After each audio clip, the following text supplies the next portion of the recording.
তৃণমূল দল চোরেদের দল, সন্ত্রাসবাদীদের দল। চুরি, ডাকাতি, রাহাজানি, খুন, সন্ত্রাস, ধর্ষণ, মায়েদের ইজ্জত নিয়ে যারা ছিনিমিনি খেলে তাদের সম্পর্কে মানুষের ধারণা সম্যক বদলে গেছে। কখনো পা ভাঙছেন, কখনো মাথা ভাঙছেন, কখনো কোমর ভাঙছেন। খেলতে খেলতে তার দলটাই তো ভেঙে জেলে চলে যাচ্ছে। তো দিদি এখনও বলছেন খেলা হবে। উনি কি বলবেন আমার দলটা পড়ে যাবে, আমার দলটা চলে যাবে? তা তো বলতে পারেন না। তৃণমূল দলটাই থাকবে না।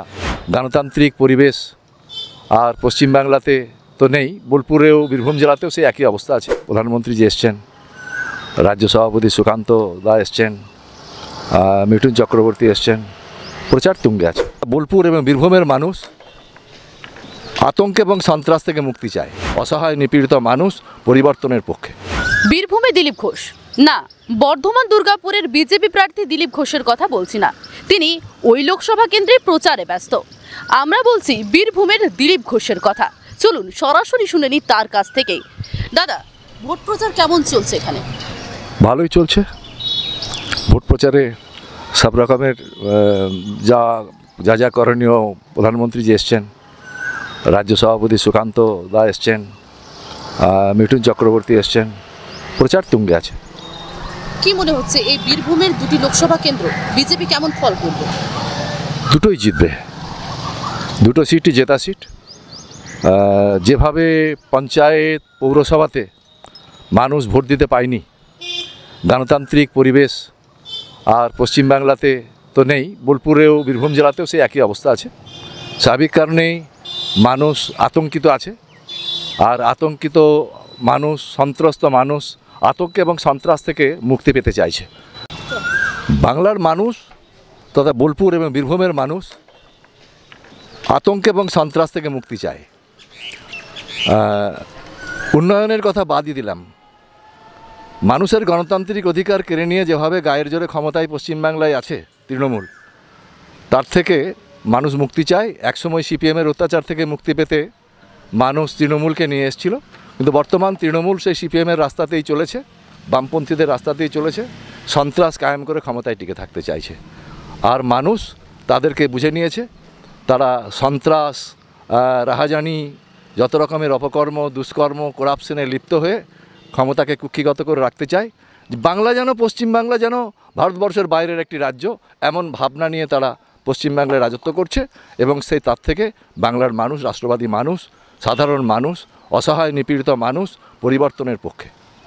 আচ্ছা দাদা, বীরভূম মানে আমরা জানি অনুব্রতর গড়, তার একটা যে ভয়ঙ্কর খেলা হবে, এর আগে যে স্লোগান তিনি তুলেছিলেন, ওই ভয়ঙ্কর খেলা কি এখনো চলছে বীরভূমে, নাকি অনেকটা স্বস্তি মিলেছে? ভয়ঙ্কর খেলা খেলতে খেলতে তার দলটাই তো ভেঙে জেলে চলে যাচ্ছে। তো দিদি এখনও বলছেন খেলা হবে। প্রতিনিয়ত খেলতে যাচ্ছেন, কখনো পা ভাঙছেন, কখনো মাথা ভাঙছেন, কখনো কোমর ভাঙছেন। আর দলের নেতা কর্মী যারা আছেন, নেতারা সিডি, ইডি নোটিশ পাচ্ছেন চুরির দায়ে, ডাকাতি, রাহাজানির দায়ে। আর স্বাভাবিক সাধারণ কর্মী যারা তৃণমূলের, তারা আজ আতঙ্কিত, সন্ত্রস্ত। তারাও তাদের মধ্যে আতঙ্ক কাজ করছে। সেই জন্য যে উন্নয়নের বার্তা দিয়ে লাঠি, বন্দুক আর টাঙি নিয়ে রাস্তায় রাস্তায় উন্নয়ন বাহিনী দাঁড়িয়ে থাকতো, আর সেই উন্নয়ন বাহিনী আর নেতাদেরকে অনুসরণ করতে পারবেন না। কারণ নেতারা, আর সেই যে নেতার নাম করলেন তিনি তিহার জেলে আছেন, বাকি নেতারা তারা ধুঁকছেন, কখন জেলে যাবেন সেই আতঙ্কে তাদের কাটছে। আচ্ছা দাদা, আমরা জানি গাছের পাতা যখন ঝরে যায় তারপর নতুন পাতা আবার জন্মায়। অনেকেই বলছেন অনুব্রত গেছে তো কি হয়েছে, কাজল শেখ নতুন আবার জন্ম নিয়েছেন। কিভাবে দেখছেন বিষয়টাকে? না, কাজল শেখই বলুন আর যে শেখই বলুন, কেন্দ্রে এমনই একটি সরকার আছে, জনদরদি, মানবপ্রেমী সরকার, মোদী সরকার, বিজেপির যে কেন্দ্র সরকার, সেই সরকারের প্রতি মানুষ যেভাবে আর আস্থা এবং ভরসা পাচ্ছেন, তাতে এই নতুন পাতা যে অকালেই ঝরে যাবে সেটাও এই লোকসভা নির্বাচনের পরেই দেখতে পারবেন। এত সংখ্যায় বিজেপি সিট পাবে, আর তারপরে তৃণমূল দলটাই থাকবে না, দলটাই পড়ে যাবে। হয়তো 6 মাসের মধ্যেই ইলেকশন হয়ে যাবে, আবার বিধানসভা নির্বাচন হবে। আচ্ছা, এই অনুব্রত মণ্ডলের যে দাপট ছিল, সেই দাপট কি কাজল শেখ আবার তৈরি করতে পেরেছেন? চেষ্টা করছেন, চেষ্টা করতে তো ত্রুটি নেই, চেষ্টা করবেন, কিন্তু ভিতরটা কাঁপছে। যে একজন যখন জেলে আছে, রাজনীতির রসদ করতে সাপ্লাই দিতেন যিনি, আর আজকে যিনি বলছেন, যার নাম করছেন, তিনিও চেষ্টা করছেন কিন্তু কিছু করতে পারবেন না। আচ্ছা, রাজ্যের মুখ্যমন্ত্রী সভা থেকে বলছেন, বিভিন্ন সভা থেকে, যে বিজেপি এই বাংলায় ভালো ফল করতে পারবে না, যে 30-এর অমিত শাহ যে 30 পার করার এই রাজ্যের টার্গেট দিয়েছে সেটা পার করতে পারবে না। কীভাবে? বাংলায় কতকগুলো বিষয় প্রতিষ্ঠা পেয়ে গেছে। এক, তৃণমূল দল চোরেদের দল। এক, 2 নম্বর তৃণমূল দল সন্ত্রাসবাদীদের দল। এরা চুরি, ডাকাতি, রাহাজানি, খুন, সন্ত্রাস, ধর্ষণ, মায়েদের ইজ্জত নিয়ে যারা ছিনিমিনি খেলে, তাদের সম্পর্কে মানুষের ধারণা সম্যক বদলে গেছে।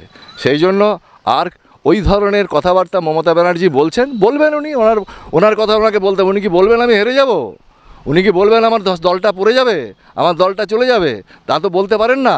তাই তিনি বলছেন, ওটা মুখের কথা, অন্তর থেকে বলতে পারছেন না। অন্তর সবসময় কাঁপছে, ভয়ে কাঁপছে। আচ্ছা, অমিত শাহ যে টার্গেট দিয়েছেন সেই টার্গেট কতটা পূর্ণ হবে বলে? বাংলার যা পরিস্থিতি আছে তাতে অমিত শাহজির যে টার্গেট, সেটাকে ছাপিয়ে গেলেও আশ্চর্য হবার কিছু নেই। কি মনে হচ্ছে, কেমন জয়ের ব্যাপারে কতটা আশাবাদী বীরভূম সহ বাংলা?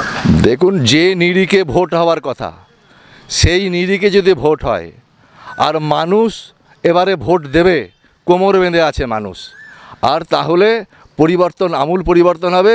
যে সিটের কথা অমিত শাহজি বলেছেন, আমরা সম্মান করি, শ্রদ্ধা করি, আমাদের বিশ্বাস সেই সংখ্যাকে ছাড়িয়ে যাবে বিজেপি। রাজ্য সরকার প্রকল্প নিয়ে বারে সোচ্চার হচ্ছেন যে আমাদের প্রকল্পের জেরে আমরা জিতে যাবো, এটা কি সত্যি? কতটা? দেখুন, ঔদ্ধত্য, অহংকার আর অপমান মানুষ সহ্য করে না। একটা ভিখারিকেও খেতে দিতে গেলে তাকে সম্মান দিয়ে খেতে দিতে হবে। তাকে যদি অশ্লীল ভাষায় গাল দিয়ে বলা হয় এটা খা, সে খাবে না, তারও স্বাভিমানবোধ আছে। যতই উন্নয়ন করুন, প্রকল্পের কথা বলুন, যে ধরনের ঔদ্ধত্য, অহংকার আর সন্ত্রাস বাংলায় কায়েম করে রেখেছেন, মানুষ স্বাধীনতা চায়, মুক্তি চায় এই সন্ত্রাসবাদীদের হাত থেকে। আমরা সরাসরি শুনে নিলাম বীরভূমের বিজেপি নেতা দিলীপ ঘোষ কি বললেন এই লোকসভা নির্বাচনে। বীরভূমের যে 2 কেন্দ্র রয়েছে, বীরভূম এবং বোলপুর, কিভাবে ফল পাবে লোকসভা ভোটে, তার কাছ থেকে সরাসরি শুনে নিলাম। কি বললেন তিনি আপনাদের শোনালাম। ক্যামেরায় সুস্মিতার সঙ্গে শোভনের রিপোর্ট, বাংলা হাট, বীরভূম।